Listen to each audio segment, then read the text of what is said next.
मुझे लगता है कि हमें अब ये भी समझना चाहिए कि आने वाला समय जो है वो बॉलीवुड के लिए काफी खतरनाक हो सकता है, क्योंकि जिस तरीके से दो चीजें खत्म हो रही हैं। एक तो जी क्रेडिबिलिटी खत्म हो रही है, दूसरा बिल्कुल। पैसा भी खत्म हो रहा है। भरोसा खत्म हो हाँ गया, ये पैसा खत्म हो गया। जब जी भरोसा जी और पैसा जब खत्म हो जाता है तो उसका असर काम पर पड़ने लगता है, और मुझे लगता है कि बॉलीवुड अब उस दिशा में बढ़ रहा है जहां बॉलीवुड के पास ना तो भरोसा है देने के लिए, और जिन लोगों का ये मानना है कि फिल्में पैसे से बनती हैं तो पैसा भी खत्म हो रहा है। अब ये तो ये मैं नहीं समझ पा रहा हूं कि ये जो बहुत बड़े बड़े सो कॉल्ड स्टार्स हैं जो 100 करोड़ और 200 करोड़ की बातें करते हैं, इनका शायद दिमाग नहीं चलेगा कि ये लो बजट में काम करें या कर पाएं, क्योंकि इनके दिमाग में चीजें चढ़ी हुई रहती हैं बहुत सारी। ऐसे में जब भरोसा और पैसा दोनों खत्म होगा तो गाड़ी किसके भरोसे आगे बढ़ेगी, ये देखने वाली बात गाड़ी तो देखिए टैलेंट से ही बढ़ेगी, और कोई नहीं है। बढ़ा जी। सकता इस गाड़ी को। जी। मतलब कितने दिन तक पैसे का फ्यूल आप इसमें डालते रहेंगे। जी। आपने इस तरह बात मोड़ी है तो मैं बताऊं, 3 एक्टर्स का नाम यहां लेता हूं। जी। विद्युत जामवाल, हाँ। रणदीप हुड्डा और हाँ। कंगना रनौत। जी। ठीक है। जी। कंगना ने तो चलिए कुछ बड़ी फिल्में दी हैं, उनके नाम पे 100 करोड़ की फिल्में हैं, और है जी। ना, और वो लगातार सुर्खियों में भी बनी रहती है, उनका स्टारडम भी है। लेकिन जी। विद्युत जामवाल और रणदीप हुड्डा, हाँ। इनके नाम पर ना वैसा स्टारडम है और ना 100 करोड़ टाइप की ये फिल्में इन्होंने दी हैं। अगर दी हो तो मुझे याद नहीं आ रहा है, तो मैं माफी चाहूंगा। और लेकिन इनका बॉक्स ऑफिस निश्चित रूप से ऐसा तो नहीं होता है कि इनकी फिल्म आएगी तो लोग कहें कि 100 करोड़ कमाएगी या उस तरह से उम्मीद लगे। ये तीनों जो हैं इन्होंने फिल्में प्रोड्यूस की हैं। आप देखिए आज की जी। तारीख में जो एक्टर कर रहे हैं, जो जिन बड़े लोगों के नाम लेते हैं हम, शाहरुख, आमिर, सलमान, अक्षय, हाँ। अजय, ये सब तो चलिए ठीक है कि आपको पता है कि ये जी। 200-300 करोड़ इनकी फीस और बाकी। लेकिन कंगना, रणदीप हुड्डा जी। और विद्युत जामवाल, अब ये जी। फिल्में भी इन्होंने प्रोड्यूस की है। जी। दो लोगों का तो एकदम क्लियर कट है, विद्युत जामवाल का और रणदीप हुड्डा का, हाँ। कि इनको अपनी फिल्में बनाने में घाटा उठाना पड़ा है। इनकी चीजें बिक गई हैं, जी। खुद इन्होंने कहा। कंगना रनौत की भी लगभग वही स्थिति है। हालांकि उन्होंने बहुत खुलकर अभी इस बार नहीं कहा, लेकिन वो ये जी। कह चुकी है, मतलब खुल के तो क्या नहीं कह ही चुकी हैं, कि चाहे मणिकर्णिका बनाते समय हो या इमरजेंसी जो उनकी फिल्म आने वाली है, इसके लिए उन्हें कर्ज लेना पड़ा है। हम्म। अब देखिए कर्ज लेके फिल्म बना रहे हैं। विद्युत जी। जामवाल का जो मामला है, विद्युत जामवाल की फिल्म आई थी क्रैक, जी। है ना। ये इसके पहले भी इन्होंने IB71 पिछले साल जो है इनकी प्रोड्यूस की फिल्म आई थी, और इस साल भी क्रैक, जीतेगा तो जिएगा, ये फिल्म आई थी। दोनों जी। फिल्में फ्लॉप रही। क्रैक बुरी तरह से फ्लॉप हुई, 45 करोड़ रुपए में बनी फिल्म, 20 हाँ। करोड़ रुपए भी वापस नहीं आया। अब आप जी। सोचिए, अब उसके बाद में ये अचानक ये बात इसलिए भी आई क्योंकि हम्म। 2-3 दिन पहले जो है विद्युत जामवाल का एक खबर आई और ट्वीट आया। तो उसमें उन्होंने ये कहा था कि भाई, खुद ही उन्होंने बताया कि क्रैक के बुरी तरह से फ्लॉप होने के बाद में बहुत नर्वस हो गया था। तो हाँ। 15-20 दिनों के लिए या 10-15 दिनों के लिए मैंने एक फ्रेंच सर्कस ज्वाइन कर लिया, मतलब मैं चला ओ। गया हम्म। और वहां थोड़ा रहा, कूल हुआ, मतलब थोड़ा उसके बाद जब मुझे ठीक लगा तो मैं 15-20 दिन बाद वापस आया। मेरे ऊपर बहुत सारा कर्ज हो गया था, उस कर्ज को मैंने 3 महीने मेहनत की और वो मैंने कर्ज चुकाया। अच्छा। हालांकि मैं थोड़ा-सा यहाँ, है ना, तो हालांकि कई लोगों हाँ। ने सोशल मीडिया में उनका मजाक भी उड़ाया कि भाई सर्कस में ही भर्ती हो जाओ, या सर्कस में भर्ती, कौन से सर्कस में भर्ती हो गए थे। उनका कहना है कि मैं हाँ। थोड़ा रिफ्रेश होने के लिए गया था, क्योंकि हमको हाँ। पता है कि वो स्टंट वगैरह करते हैं, उनकी एक फिजिकल हाँ। फिटनेस और उनके स्टंट है, वो सब तो ठीक है, वो जा सकते हैं और वो अक्सर जाते हैं एडवेंचर्स पे, वो सारी चीजें। तो कई लोगों ने जी। उनका मजाक उड़ाया कि भाई सर्कस ही ज्वाइन कर लो या कौन सी ज्वाइन कर ली टाइप। तो उन्होंने जी। उसको अपने हिसाब से जवाब दिया कि भाई मुझे उस सर्कस का पता भेज दो। ये सारी खबरें जो है वो चलती रही। अब जी। उन्होंने कहा कि मैंने आने के बाद 3 महीने कड़ी मेहनत की और वो कर्ज चुकाया। तो जी। मुझे हालांकि इसमें थोड़ा सा आश्चर्य भी है कि हाँ। 3 महीने में अगर आपने 45 करोड़ की फिल्म बनाई थी, फिल्म ने 20 करोड़ का भी कलेक्शन नहीं किया, छोटा हम्म। मोटा तो कर्ज होगा नहीं। अब वो 3 महीने हाँ। में किस तरह से उतरा होगा, क्या मेहनत की, और किस तरह से इतना पैसा आ सकता है कि आप बहुत बड़ा कर्ज चुका दें, क्योंकि इस देश में बहुत सारे लोग कर्ज में डूबे हुए हैं। तो ये एक मामला था, उन्होंने फिल्म बनाई, नुकसान उठाया। जी। रणदीप हुड्डा ने भी इस साल जो है स्वतंत्र वीर सावरकर आई उनकी जी। फिल्म से पहले, उन्होंने खूब बड़ी बड़ी बातें की। उन्होंने ये भी बताया कि भाई फिल्म बनाते हुए मतलब मेरा जो है पैसे खत्म हो गए थे, तो मुझे अपनी चीजें बेचनी पड़ी। उन्होंने बताया कि पिताजी ने जो है मेरे लिए मुंबई में 2-3 प्रॉपर्टी ले रखी थी, मैंने उनको बेचा, फिल्म में लगाया। फिल्म का क्या हुआ सब जानते हैं, पैसा वापस नहीं आया, फिर ये घाटे में गए। अभी वो इंटरव्यू दे रहे हैं, आज एक इंटरव्यू उनका पढ़ रहा था कि भाई मैंने जो है अपनी लाइफ में शादी के बाद में, जो पिछले साल उनकी भी शादी हुई है, तो शादी के बाद बोले मेरा नजरिया जीवन के प्रति बदल गया है, थोड़ा पैसे के प्रति बदल गया है, तो मैं खुद को बदलने की कोशिश कर रहा हूँ। उन्होंने एक इंटरेस्टिंग स्टेटमेंट दिया है कि I have lost all my money on fast women and slow horses.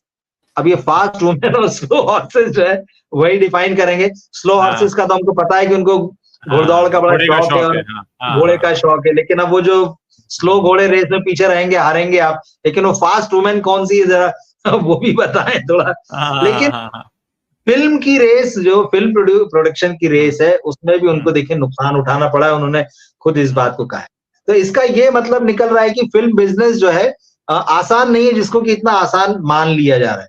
Kangana Ranaut की भी बात कही मैंने, वो भी ये कह चुकी कि उन्होंने कर्ज लिया है, और जब उन्होंने लोकसभा चुनाव के लिए अपना पर्चा भरा तो उनकी संपत्ति वगैरह का सारा लेखा जोखा सामने आया। बताया कि भाई 92 करोड़ उनके पास है, पर 17 करोड़ रुपए का उनके ऊपर कर्ज है, और जिसमें से 10 करोड़ रुपए का जो कर्ज है वो होम लोन का है, और बाकी जो 7 करोड़ है वो बिजनेस लोन है। एक और इंटरेस्टिंग फैक्ट जो कंगना के बारे में वो पढ़ते हुए मुझे पता चला, उसमें यह है कि कंगना की इनकम पिछले कुछ सालों में कम हुई। हालांकि कंगना खुद कह चुकी हैं कि ठीक है फिल्में नहीं चल रही अलग बात है, पर जैसे कि वो आरोप लगाती हैं कि भाई मैं इतनी मुखर होकर बोलती, मेरे बहुत सारे एंडोर्समेंट हाथ से निकल गए, उन्होंने ये भी आरोप लगाया। तो जो फिगर्स न्यूज में मैं देख रहा था, तो उसमें यह है कि 2019 से 23 के बीच में उनकी इनकम कम हुई है। 18-19 में उनकी टैक्सेबल इनकम जो थी वो 12 करोड़ थी, जो 22-23 में 66% कम होकर 4 करोड़ रह गई। ये मैं न्यूज में पढ़ रहा था, तो मैंने इसको नोट कर लिया। तो कंगना की इनकम, अब जब इनकम कम हुई है, अब उनके ऊपर 17 करोड़ रुपए का कर्ज है, जिसकी एक वजह चलिए घर बनाया वो तो अच्छी बात है, लेकिन जो बाकी बिजनेस लोन है अगर वो फिल्म के लिए है, फिल्म का मार्केट हम देख रहे हैं, तो क्या स्थिति होती है। तो मेरे कहने का ये मतलब है कि जो पिछले दिनों हमने वाशु भगनानी वाला मामला सामने आया, भले ही उन्होंने उस बात का खंडन किया कि भाई मेरा ऑफिस नहीं बिका है वहां, तो मैं ही वहां पर नई इमारत बनाने वाला हूं, और बहुत कई सारी बातें हुई उसके बाद में, लेकिन ये संकेत साफ मिलने लगे हैं कि फिल्म प्रोडक्शन उतना आसान नहीं है और फिल्मों से पैसा वापस लौट नहीं रहा है। ये बात एकदम साफ हो गई है। तो इसकी वजह वही है, खराब कंटेंट, खराब सिलेक्शन, एक्टर्स की, सो कॉल्ड स्टार्स की मनमर्जी कि हम ऐसा कह रहे हैं ऐसा लिखो, हम ऐसा चाह रहे हैं वैसा बनाओ। ये जो दूसरे के डिपार्टमेंट में अपने आप को बहुत बुद्धिमान बता के घुस रहे हैं ना, रणदीप हुड्डा ने भी महेश मांजरेकर का ही प्रोजेक्ट लिया था, हाईजैक किया था एक तरीके से। कंगना की मणिकर्णिका का भी वही किस्सा है, कोई और बना रहा था, क्रिश बना रहे थे, तो आधे के बाद उनकी एंट्री हो गई। ये जो चीजें चल रही कि नहीं हम समझदार हैं, हमको सब आता है, हम लिखेंगे भी, डायरेक्ट भी करेंगे, एक्टिंग करेंगे, फिर बाद में प्रोड्यूसर भी हो जाते हैं, रिजल्ट सामने है। तो अब फिल्म इंडस्ट्री, और मैं फिर कह रहा हूं कि अभी ऐसे और केस सामने आएंगे धीरे धीरे, इंडिविजुअल्स के आएंगे, प्रोडक्शन हाउसेस के आएंगे। कई प्रोडक्शन हाउसेस का हमें पता है जिन्होंने अपनी फिल्में बंद कर दी हैं, डिले कर दी हैं। तो ये सारी स्थितियां चल रही। तो जो आप कह रहे हैं ना कि फिल्म इंडस्ट्री एक खतरनाक मुहाने की तरफ बढ़ रही है, ये समझना चाहिए, और अब इसको सीरियस बिजनेस की तरह करना चाहिए, सीरियस क्रिएटिविटी की तरह करना चाहिए। इनको बैलेंस शीट पर फिल्में बनानी बंद कर देनी चाहिए। यहाँ कुछ बातें मैं बोलूंगा, जब आप बोल रहे थे तो मैं अपने दिमाग में कुछ नोट्स बना रहा था। जी जी जी। जैसे आपने जिक्र किया कि 4 करोड़ रुपए की कमाई हुई कंगना की, टैक्सेबल इनकम, हाँ जी, टैक्सेबल इनकम। 2024 की ही खबर है कि वो 3 करोड़ रुपए की मेबैक खरीदती हैं।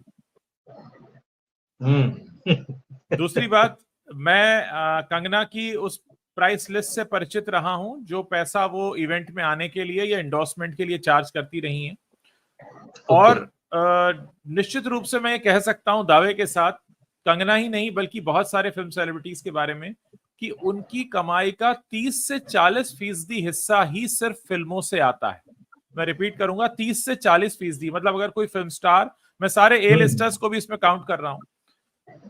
अगर 100 रुपया कमाते हैं तो मानकर चलिए 30 से 40 रुपया ही उनका आ रहा है फिल्म से, बाकी 60% में एंडोर्समेंट या इवेंट्स या फिर उनके जो अपीयरेंसेस होते हैं या जो ब्रांड बिल्डिंग के लिए वो जो भी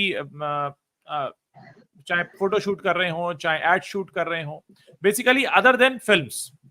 तो एक बहुत बड़े स्तर पर कंगना को नुकसान हुआ है मुखर होने का। जब उन्होंने बोलना शुरू किया, पहले उन्होंने बॉलीवुड के बारे में बोलना शुरू किया, पहले तो उन्होंने अपने रिलेशन पर बोलना शुरू किया, ऋतिक रोशन और अपने रिलेशन पर, फिर उन्होंने बॉलीवुड पर बोलना शुरू किया, फिर वो पॉलिटिक्स में आ गई और धीरे धीरे उनकी इमेज एक ऐसी शख्स की बन गई, जब आप मुखर होकर बोलते हैं तो आप दो तरह के लोगों को इकट्ठा करते हैं, एक जो आपको सुनना पसंद करते हैं और एक जो आपको सुनना पसंद नहीं करते हैं। दोनों ही स्थिति में आपको नुकसान क्या होता है कि जैसे ही आप अपने दर्शकों को बांट देते हैं, यानी एक क्लियर कट रेखा होती है कि कोई हार्डकोर आपका सपोर्टर होगा और कोई हार्डकोर आपका विरोधी होगा। जैसे ही ये दो पाले में बट जाते हैं दर्शक, सबसे पहले आपसे छिटक जाता है ब्रांड। वो कहता है भाई मैं तो चाहता हूं कि आप 100 लोगों को एड्रेस करें, पर यहाँ तो 50 आपके अगेंस्ट हैं, तो आप पे जो पैसा लगाऊंगा वो तो पहले ही आधा बढ़ जाएगा। आप अगर मेरे से 100 रुपया मांग रहे हो तो आप तो वैसे ही 50 रुपए का काम करोगे, क्योंकि वो 50 लोग जो आपको नहीं देखते नहीं सुनते वो मेरा काम नहीं करेंगे। अब इसमें कंगना को नुकसान क्या हुआ कि फिल्में तो आ नहीं रही थी, जो आ रही थी वो पिट रही थी। आपने बड़बड़ बोलना शुरू किया तो उसके बाद आपसे ब्रांड भी चले गए। और जैसा कि मैंने कहा कि एक 60% हिस्सा फिल्म सेलिब्रिटीज का आता है उनके एंडोर्समेंट से, उनके ब्रांड डील से, उनकी अपीयरेंसेस से, उनके इवेंट में जाने से। तो उस पर उन्होंने खुद ही एक बहुत बड़ी चोट कर ली।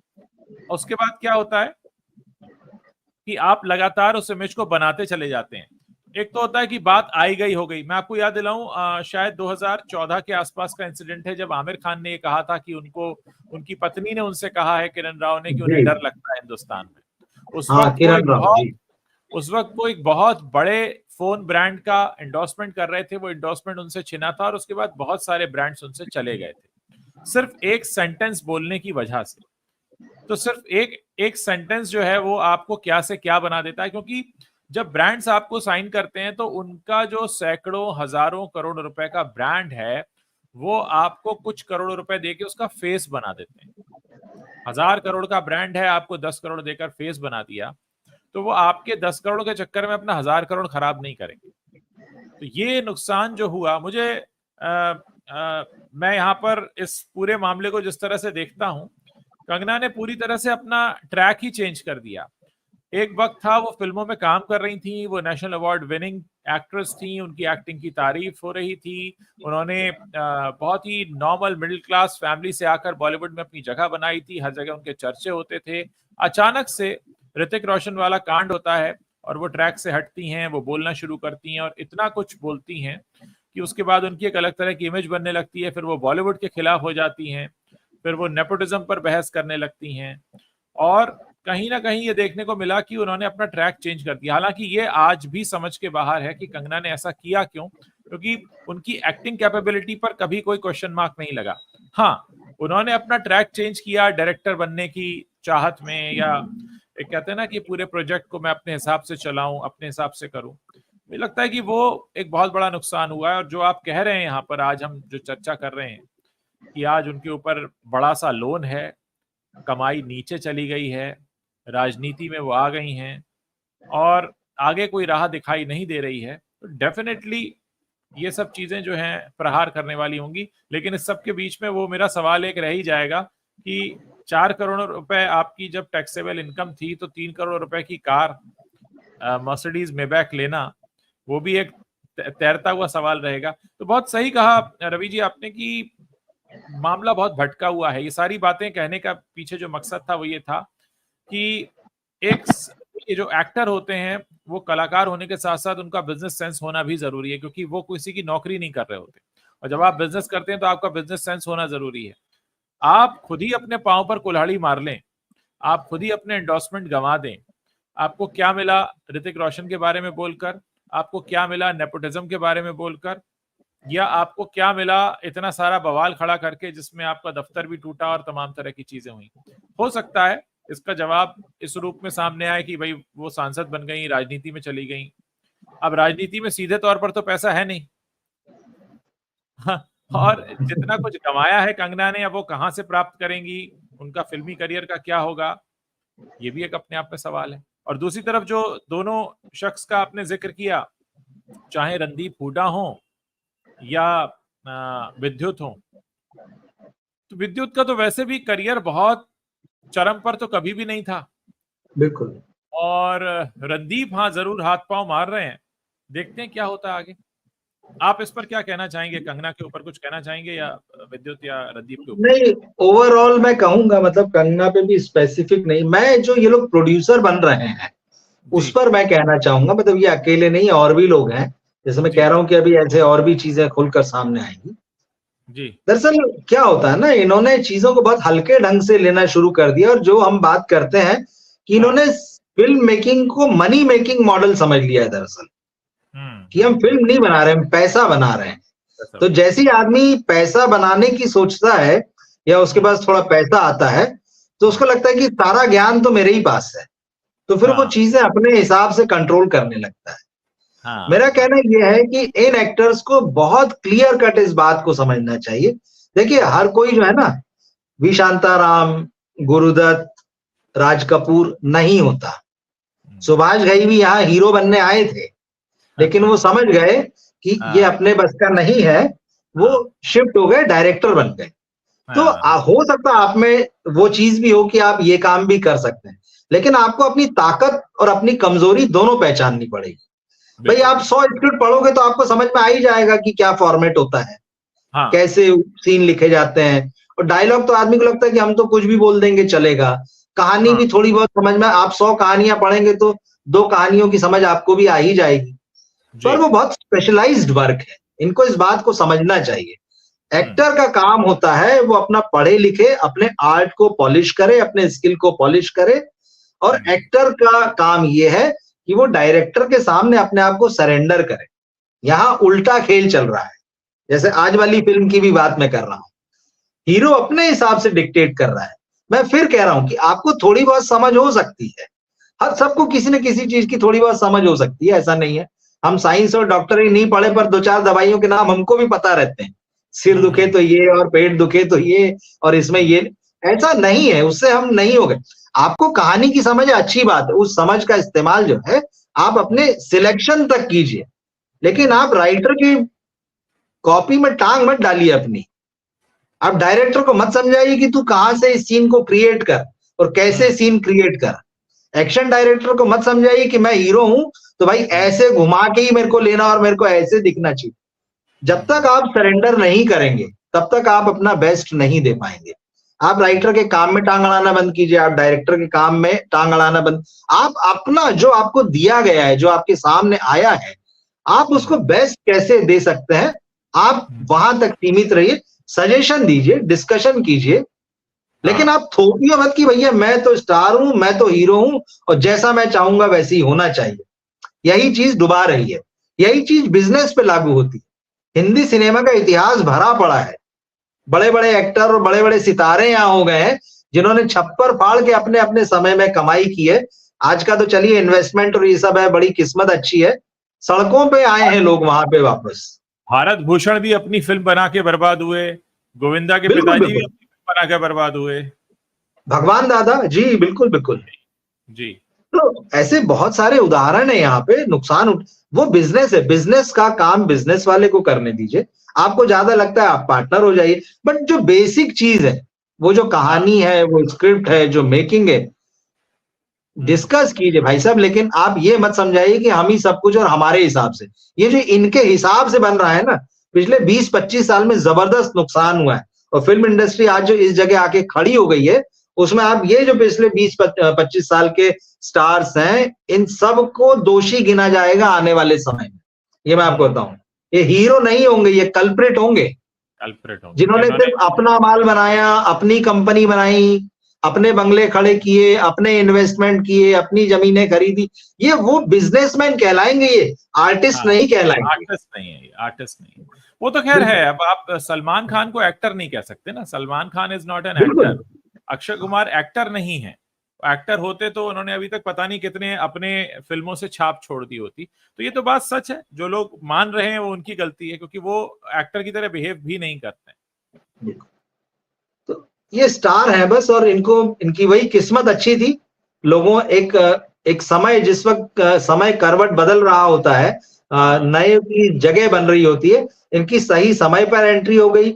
उस वक्त इनको सही राइटर और डायरेक्टर और म्यूजिक डायरेक्टर और सिंगर की टीम मिल गई।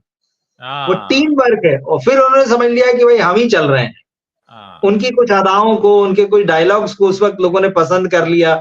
तो आज की तरह उस वक्त मीडिया या उस तरह के प्लेटफॉर्म नहीं थे कि जहां जहां गए तो उसका शोर सुनने को मिला, वो चीजें लोगों ने कहा सुनाइए सुनाइए, तो लगा कि बस हमारा यही चल रहा और हम ही भगवान है वाला मामला जो है। तो ये उस वजह से ये सारी चीजें हो गई।